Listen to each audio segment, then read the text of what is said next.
السلام عليكم ورحمة الله وبركاته صاحبيال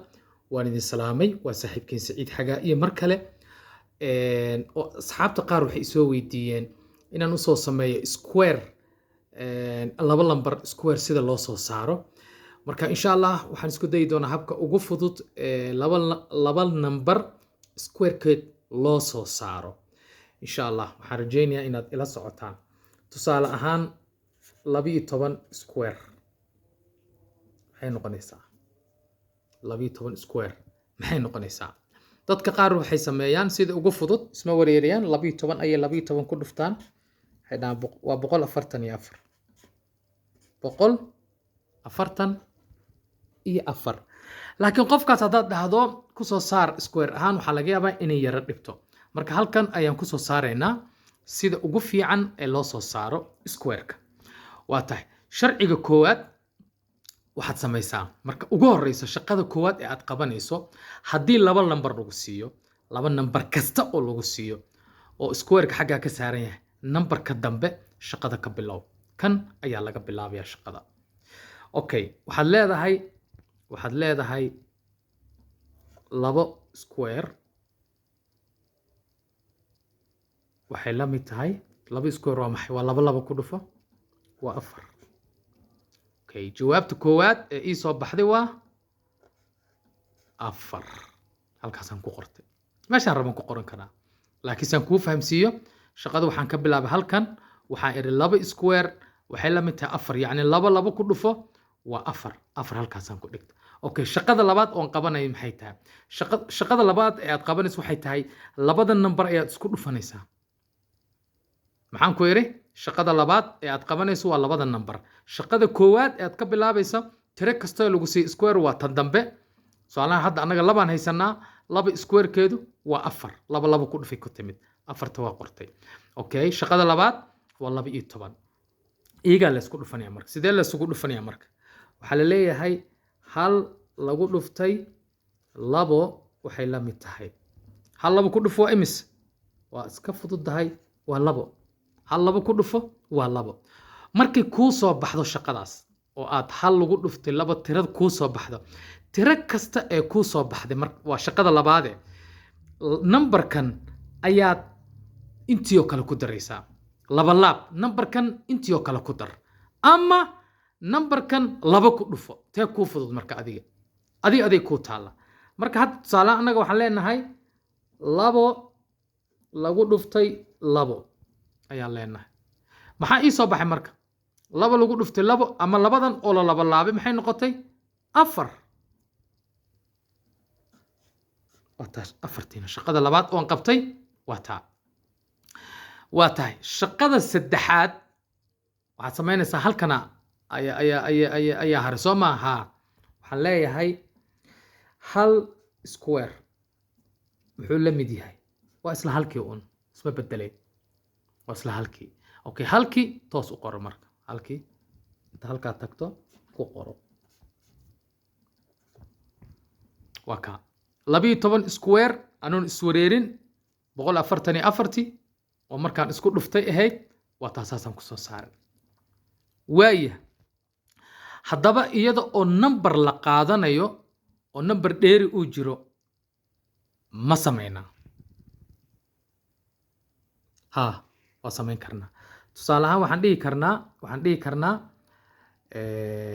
24 square maxay noqonaysaa 24 square maxay noqonaysaa isla sidii hore waxba kama bedelayno shaqada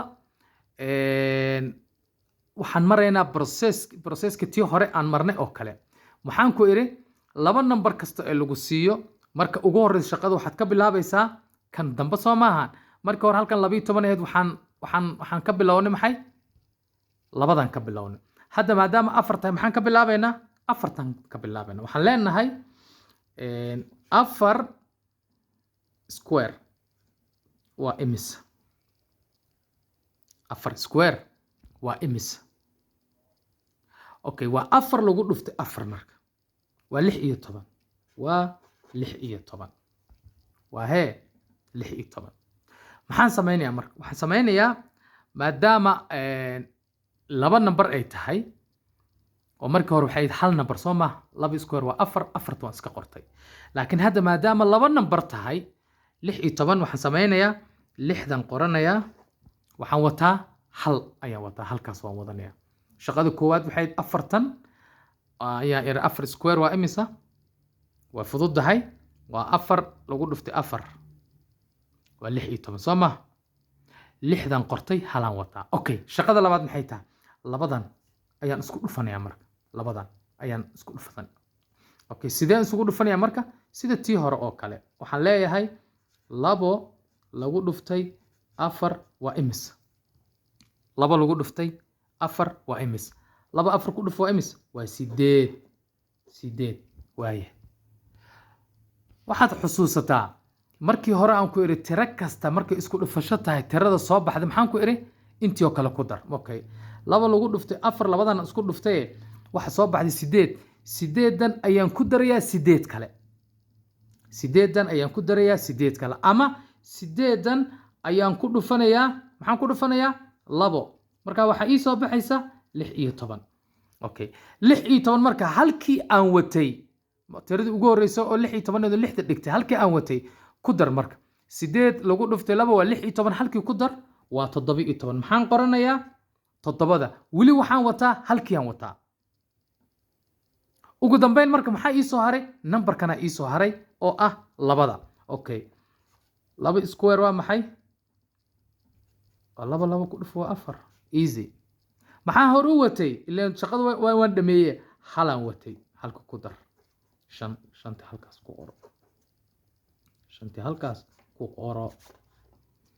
yaa ilaahi bal fiiri si u fududahay 24 square waa 576 12 square waa 144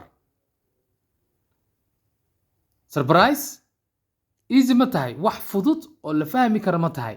isku day hadda adiga inaad laba number kale samayso adiga oo raacaya qaacidadan aad bay ku anfacaysaa runtii mid saddexaad ma ku daraa ama mid afraad waa ku dari karaa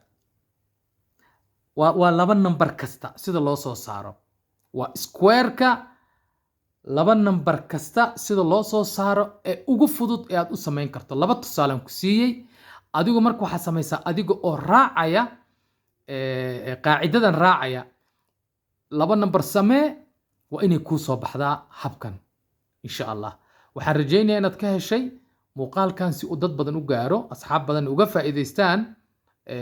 dadka doonaya fadlan like gare siina share gare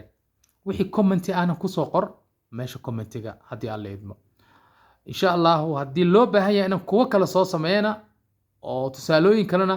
waan soo sameeynaa insha Allah inta ka horeysa waa saaxiibkiin Saciid Xagaa idin leh